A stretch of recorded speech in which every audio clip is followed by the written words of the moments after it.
He was alone on the court, late afternoon sun casting long golden streaks across the cracked pavement. Michael B. Jordan wasn't there for cameras, not for fans or interviews. Just him, the ball, the hoop, and that crisp echo of rubber hitting concrete. Every dribble was a rhythm, every shot a meditation. He liked these quiet moments, stripped of everything. Fame didn't matter here. It was just the game. A breakaway jumper. Swish. The chain net rattled like applause in an empty theater. He walked to retrieve the ball when he noticed someone watching from the edge of the court. Not paparazzi, not a fan with a phone, just a man. Ragged coat 2 sizes too big, old boots, a long beard tangled like weeds.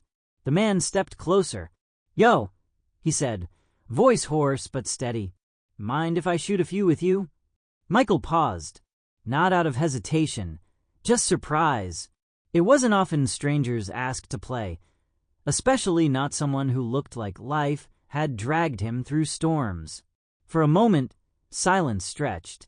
The ball spun slowly in Michael's hands. Then he smiled. "You any good?" The man laughed, a sound that cracked like dry wood. "Used to be. Got a killer hook shot, if these knees remember how." Michael tossed him the ball. "Then show me." And just like that, the rhythm changed. They played. At first, it was light, half-speed, easy moves. But then the man warmed up.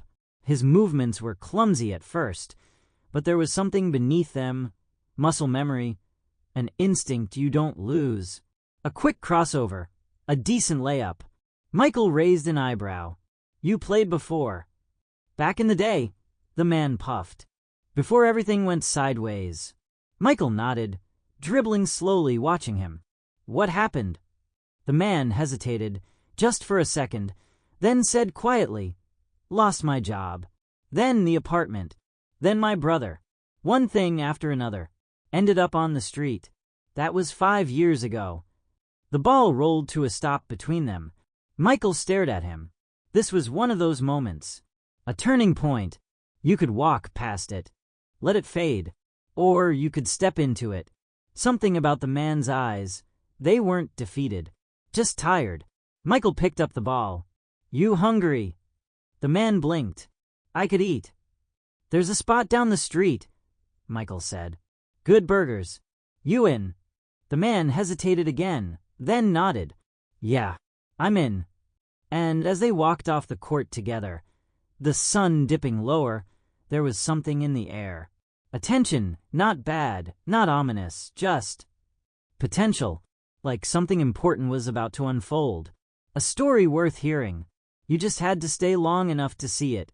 Stick around, because this isn't just a story about basketball. It's about what happens when 2 paths cross and everything begins to shift. Just wait. This story's worth it. The burger joint was quiet, just the low hum of a radio playing some old soul track, the kind of music that wraps around your shoulders like a worn blanket. Michael held the door open as the man walked in, visibly uncomfortable under the warm lights. He looked down at his coat, his hands, his worn-out shoes. "You sure about this?" he asked. "Yeah," Michael nodded. "You said you were hungry, right?" The man gave a small nod, and they sat down in a corner booth, away from the windows. When the waitress came by, Michael ordered for both of them, double cheeseburgers, fries, and milkshakes. The man just watched, a mix of hunger and disbelief written all over his face. The food came fast, and for a while, neither of them spoke. The man ate like someone who hadn't had a real meal in days, maybe weeks. Michael just watched, silently, the weight of the moment sinking in. "So," he finally said casually, "you got a name?" The man wiped his mouth with the back of his hand. "Aaron. Aaron," Michael repeated. I know who you are," Aaron said, managing a small smile. "You're the reason 3 people tried to dunk on me today at the park." Michael chuckled. "Yeah, well, you held your own out there." Aaron's smile faded, just a bit. He looked down at his plate. "Back in the day, I played every weekend. Street courts, high school, pickup games. It was the one place I didn't feel like the world was swallowing me whole. Michael leaned forward, elbows on the table. So what happened, man? Really? Aaron sighed. I had a job at this warehouse. Shipping. Not glamorous, but steady. Got laid off when they moved operations overseas. Couldn't pay rent. Slept in my car for a bit, then the car got towed. After that, it was the shelters. But those places... He trailed off. You ever been somewhere that's loud but dead inside? Michael didn't answer. He didn't have to. Aaron continued, voice lower. After a while, people stop looking at you. You become invisible, even to yourself. You forget your name sometimes. You stop believing things can change. Michael sat back, letting that land. The silence between them wasn't awkward. It was full, charged. He reached into his pocket, pulled out a couple of bills, and dropped them on the table. Come on, he said. Where are we going? Aaron asked. To fix that coat, Michael replied. And maybe those shoes, too. Aaron blinked. Man, you don't have to... I know I don't, Michael interrupted. But I want to. And that was it. No speech, no pity. Just a quiet decision that today, for no reason other than decency, someone wasn't going to be invisible. They left the diner and walked a few blocks to a clothing store. Michael told the guy at the counter to hook his friend up, and Aaron stepped into the fitting rooms with a small pile of shirts, jeans, and a jacket. When he came out, he looked different, not just cleaner, not just better dressed, but more upright, like something inside him had started to realign. Damn, Aaron said, glancing at himself in the mirror. That's me. Michael smirked. Told you. You got style, man. They laughed, and for a few moments, it was easy to forget everything. But night was falling, and Aaron's face dimmed again when they stepped outside. The streets were colder now, shadows stretching between buildings. Listen, Michael said. I've got a place nearby. Not my main spot, just a hotel I use when I'm in town. It's empty right now. Take it for the week. Get cleaned up, rest, sleep in a bed. No catch. Aaron stared at him, mouth slightly open. I can't accept that, man. That's too much. It's not, Michael said, his tone calm but firm. It's really not. He handed Aaron a key card and the hotel's address scribbled on a napkin. Aaron held it like it was something fragile. You don't know what this means to me. You don't have to tell me, Michael said. Just use it. As they parted ways that night, Aaron turned once before disappearing down the block. Why'd you do this? He called. Why me? Michael paused, then called back, because one day it could have been me. He didn't sleep much that night. Not because he was worried, but because something had shifted, something real, and he didn't know it yet. But this wasn't the end of the story. Not even close. You think you know where this is going, right? Think again, because this is the part where most people would stop watching. Don't. You're about to see how a small moment becomes something massive. Stay. This story's just getting started. 7 days later, the hotel room door opened slowly. Aaron stepped out into the morning light, wearing clean clothes, a fresh haircut, and a new kind of silence in his step. Not the heavy, defeated kind, but something lighter, cautious, almost hopeful. He stood for a moment, just breathing in the crisp air, blinking like he wasn't sure if the last week had been real or some kind of fever dream. But it had been real. Every moment of it. The long showers, the quiet nights in a warm bed, the hot meals, the way no one looked at him with suspicion. He'd gone from invisible to human again, and that feeling, it didn't fade. It dug in. Later that day, Michael called him.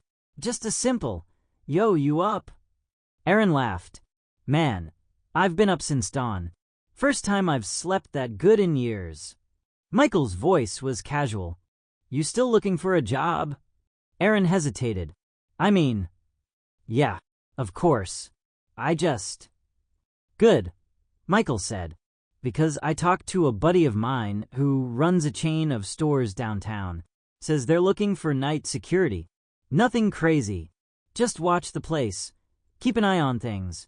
Pays decent. You'd be indoors. Safe. Think you're up for it. Aaron didn't answer at first. His breath caught. You're serious? I don't joke about jobs, Michael replied. Especially not this one. I told them about you. That you're reliable. That you're ready. They want to meet you tomorrow. Aaron's voice cracked. I don't even know what to say. Then don't, Michael said. Just show up. The next day, Aaron did. Clean. On time. Nervous but proud. He wore a simple black jacket, slacks, and the shoes Michael had bought him, polished. When the manager asked about his experience, Aaron didn't lie. He just told the truth. That life had knocked him down, but he was standing again now, and that was enough. He got the job. The first shift was quiet. Fluorescent lights, a chair near the front entrance, cameras on the wall, and Aaron sitting there trying not to smile too much, because smiling too much made people look. But inside, he was on fire, because for the first time in years, he wasn't just surviving. He was moving forward. Michael didn't check in every day, but he didn't disappear either. Some weeks, they'd meet up after work at the same diner where they'd first sat. Burgers, shakes, laughter. Other weeks, they'd shoot hoops at the same cracked court, passing the ball, talking about everything and nothing. One night, Aaron told Michael, I didn't think I'd make it to 50. Honestly, I thought I'd just disappear one day. Like I never mattered. But now, man, now I feel like I exist again. Michael didn't say much, just passed the ball back and nodded, but it stuck with him. Those words, I feel like I exist again. That was everything. Weeks turned into months. Aaron kept the job, showed up every night. Eventually, he even started helping other guys from the shelters, telling them his story, sometimes bringing them food, other times just listening. Because he understood now that the smallest things, a hot meal, a clean shirt, a conversation, could shift the whole world for someone who'd forgotten how to believe. And Michael, he didn't make a big deal about it. No interviews, no press, no Instagram post with a feel-good caption. That wasn't why he did it. He just saw someone falling, and he reached out. That was it. One small act. One moment of yes.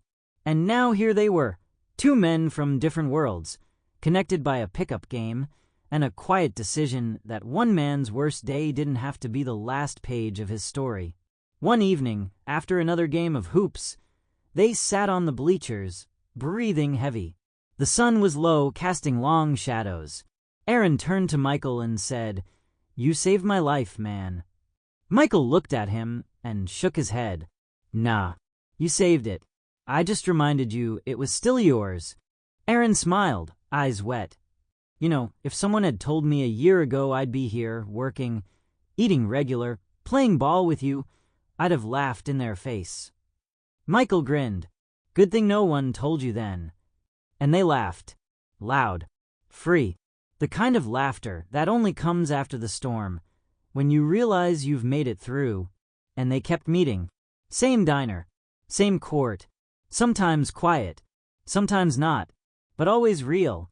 Because this wasn't a charity story. This wasn't a headline. It was life. Messy, beautiful, unpredictable life. And if you're still watching, still listening, still here, then you already know. The best stories don't end at the high point. They breathe. They stretch. They echo long after the credits roll. So remember this one. Not because it's flashy. Not because it's viral. But because it's true. One game. One meal. One room. One shot. That's all it took to turn a stranger back into a man. And maybe, just maybe, that's all it ever takes.